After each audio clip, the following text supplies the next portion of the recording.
సరే గాని పద్మావతి, ఈ సదరు వాసు అనేవాడు ఏం చేస్తుండేవాడు? Recording dance. Recording dance. ఓహో, అనుకున్నాను.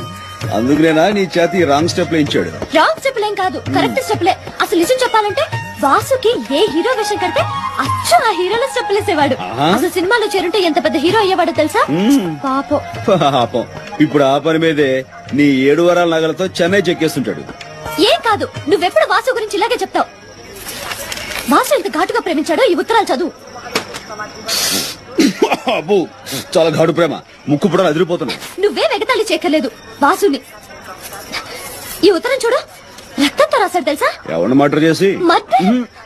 కోడినా మేకనా అని. అదే మరి, తన రక్తంతో రాశాడు తెలుసా? చూడు.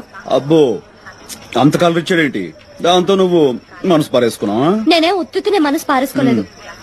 నా గురించి కవిత్వం రాశాడు తెలుసా? ఆహా, గురువు గారికి అంత టాలెంట్ ఉందేంటి?